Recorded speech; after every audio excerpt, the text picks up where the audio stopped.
Kasihilah Tuhan Allahmu dengan segenap hati, dengan segenap jiwa, dengan segenap akal budi, dan dengan segenap kekuatanmu. Saudara-saudari, Bapak Ibu sekalian,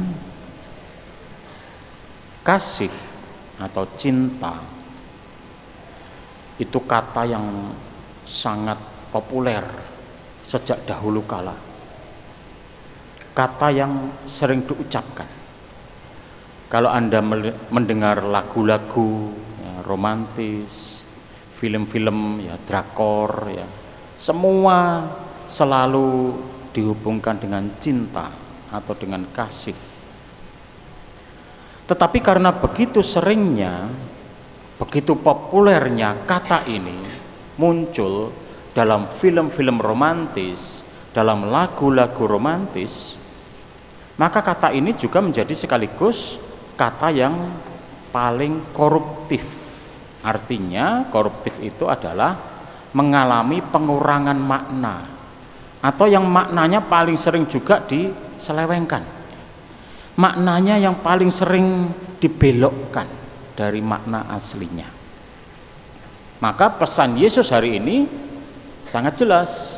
Pertama-tama, dalam hidup beriman, hidup beragama, aturan yang pertama adalah kasihilah Tuhan Allahmu dengan segenap hatimu, dengan segenap akal budimu, dan dengan segenap jiwamu, serta segenap kekuatanmu.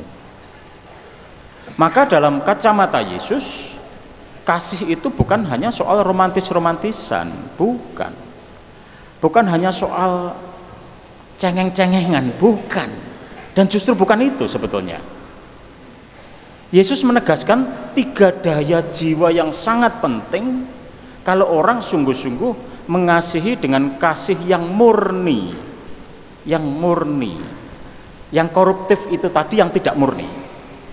Koruptif itu artinya maknanya itu mengalami pengurangan.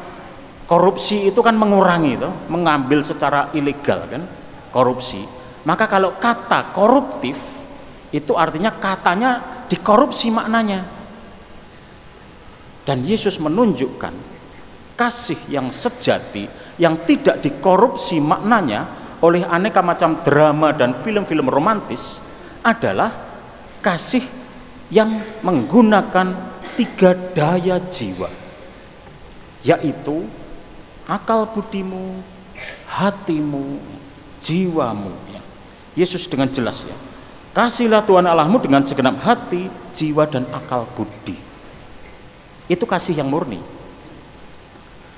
Tapi masalahnya Bapak Ibu saudara-saudari, kita boleh berenung ya, boleh merenungkan, apakah sungguh saya, Anda mengasihi Allah dengan 3 daya jiwa ini, dengan pikiran, dengan jiwa, dan hati? Sungguhkah kalau kita menghadap Tuhan itu dengan hati, dengan jiwa, dan pikiran? Ataukah ketika kita menghadap Tuhan, badannya di sini, jiwanya di tempat lain, pikirannya di tempat lain, bahkan mungkin nggak punya hati sama Tuhan, datang misa ke gereja hanya sekedar kewajiban, hanya sekedar kewajiban? Ataukah datang kepada Tuhan hanya untuk mengajukan intensi-intensi dan permohonan-permohonan, atau hanya sekedar mengajukan sesajian korban persembahan? Yesus menunjukkan hakikat hidup beriman tidak terletak dalam rangkaian kewajiban-kewajiban formal yang kering dan tidak bermakna. Yesus menunjukkan hakikat hidup beriman beragama ada dalam relasi yang penuh kasih. Relasi yang penuh kasih. Relasi yang menggunakan segenap daya jiwa, hati, pikiran. Maka kalau kita datang ke gereja, kalau kita mau berdoa, jangan hanya tubuhnya yang datang ke gedung gereja. Jangan hanya sekedar yang penting kan saya sudah bayar persembahan wani piro bayar Tuhan. Seringkali pemahaman kita, bahkan dalam konteks hidup beriman dan beragama pun, kita menggunakan mindset transaksional, kan? Transaksional. Saya sudah memberi persembahan sekian banyak, saya sudah menyumbang menjadi donatur sekian banyak, saya sudah memberikan sedemikian banyak. Konsepnya bukan relasi, bukan relasi yang penuh kasih dengan Tuhan. Konsepnya persis seperti kalau orang bawa sesajian ke tempat persembahan dan setelah sesajian diberikan lalu mendapatkan berkat. Jangan, bukan itu. Hakikat beriman bukan itu. Hakikat beriman berelasi, Bapak Ibu sekalian. Maka saya tidak segan-segan mengingatkan umat, kalau mau misa, siapkan hatinya, datang sejak awal, jangan mepet-mepet. Juga teman-teman para petugas liturgi datang awal. Agar apa? Agar hatinya disiapkan, pikirannya disiapkan, HP-nya diletakkan dulu, ya. HP-nya diletakkan dulu, ditutup. Kita sudah hidup dengan HP itu sehari sudah berjam-jam. Masa 1,5 jam bersama Tuhan saja nggak sabar untuk berelasi. Karena hakikat hidup rohani ada dalam relasi. Relasi yang penuh kasih. Dan itu bukan omong kosong. Yesus mengatakan, kasihlah Tuhan Allahmu dengan segenap hatimu, pikiranmu, jiwamu. Bahkan kalau mau sungguh mendapatkan buah-buah rohani dari Ekaristi, bahkan saya anjurkan baca dulu Injilnya apa, cari renungan-renungan, ya. Anda punya HP itu bukan hanya untuk ngegame terus, cari renungan-renungan yang baik, cari apa yang sungguh bermakna dan memberi inspirasi. Dalam Ekaristi nanti baca anak ini, lalu dibaca dulu. Syukur-syukur kalau dibaca dalam doa seperti orang Lexio Divina. Syukur-syukur kalau hening dulu. Yakin kalau Anda melakukan ini, Ekaristi berbuah dalam hidup Anda. Karena hidup beragama Anda, hidup beriman Anda bukan hanya sekedar melaksanakan kewajiban hari Minggu. Bukan hanya sekedar melaksanakan kewajiban. Orang yang hanya sekedar melakukan kewajiban agama, ritual kewajiban, itu level paling rendah. Paling rendah. Karena merasa kalau sudah melakukan kewajiban lalu berhak mendapatkan berkat. Transaksi lagi, bukan? Mindsetnya transaksi. Maka saudara-saudari, kalau Ardas Keuskupan Surabaya setiap hari mendoakan persekutuan murid-murid Tuhan yang dewasa dalam iman, itu artinya beriman secara dewasa, beriman dalam konteks relasi dengan Tuhan, bukan hanya rangkaian kewajiban. Nah, memang sangat disayangkan, ya, di Indonesia ini agama begitu rupa ditekankan. Di KTP-KTP wajib ada agama, di semua identitas wajib ada agama. Tapi di negeri ini juga korupsi, kekerasan, pelecehan, tidak respek terhadap orang lain, ya, kekacauan selalu terjadi. Maka agama itu kira-kira sukses enggak ya dalam mengubah perilaku umatnya? Mungkin tidak kalau yang ditekankan hanya sekedar kewajiban. Mungkin tidak kalau yang ditekankan hanya sekedar ritual. Tetapi agama akan bisa mengubah umatnya kalau sampai pada hal ini, yaitu relasi penuh kasih dengan Allah.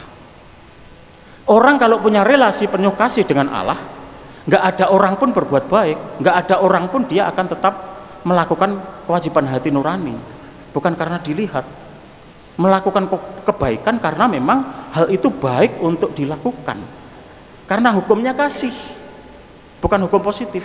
Kalau hukum positif itu kan sekedar mengikuti aturan hukum, sekedar apa yang dilihat orang, asalkan tidak ketahuan. Itu yang bikin kemunafikan.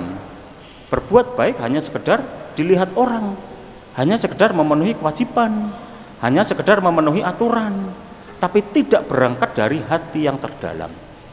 Hidup beriman hakikatnya adalah relasi kasih yang berakar di dalam hati, di dalam pikiran, dalam jiwa.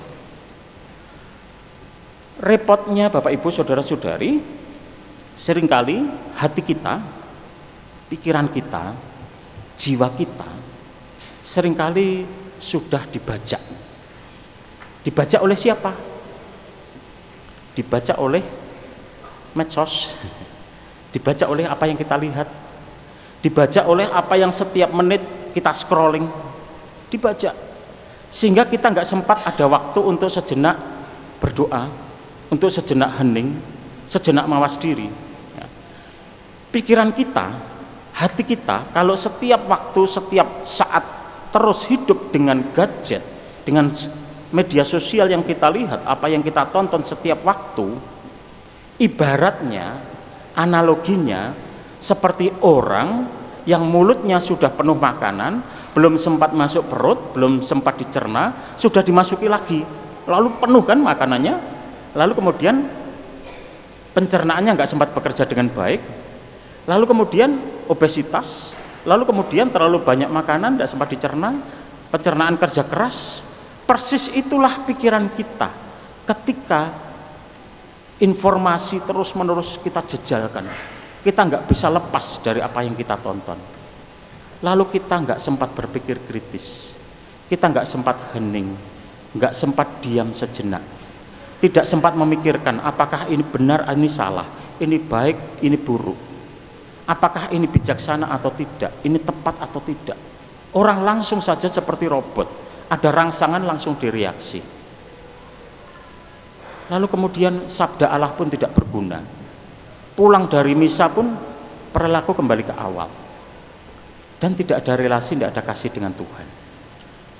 Lalu perintah kedua pun sulit dijalani karena orang terasing dari dirinya sendiri. Perintah kedua adalah kasihilah sesamamu manusia seperti dirimu sendiri. Nah, persoalannya adalah, sungguhkah kita mengenal diri sendiri? Jangan-jangan yang kita kenal cuma KTP doang, ya. Nama, agama, jabatan, kelahiran, itu data-data keras saja. Tapi diri sendiri, karakter sendiri, apakah kita punya waktu untuk introspeksi, mawas diri? Maka perintah Yesus ini sungguh-sungguh perintah yang sifatnya holistik, artinya menyeluruh, mengasihi diri sendiri, mengasihi sesama dan Tuhan. Kasih manusia itu sangat terbatas, sangat terbatas. Dengan mudah orang menyimpan dendam, dengan mudah orang menyimpan kebencian. Tetapi Tuhan menunjukkan bahwa kasih yang sejati berakar dari Tuhan sendiri. Mungkin ada yang mengatakan, Romo, ini perintah yang tidak mudah, perintah yang sulit. Di sekitar kita, anak-anak, ya, seringkali dipertontonkan kekerasan. Saya paling sedih kalau ada berita-berita yang viral, kasus-kasus kekerasan, dan namanya itu nama Katolik. Malu rasanya ya, nama-nama Katolik, mereka yang mengalami kasus ya, sebagai pelaku kekerasan, kasus hukum dan sebagainya. Karena perintah Tuhan itu jelas, kasihilah sesamamu manusia seperti dirimu sendiri.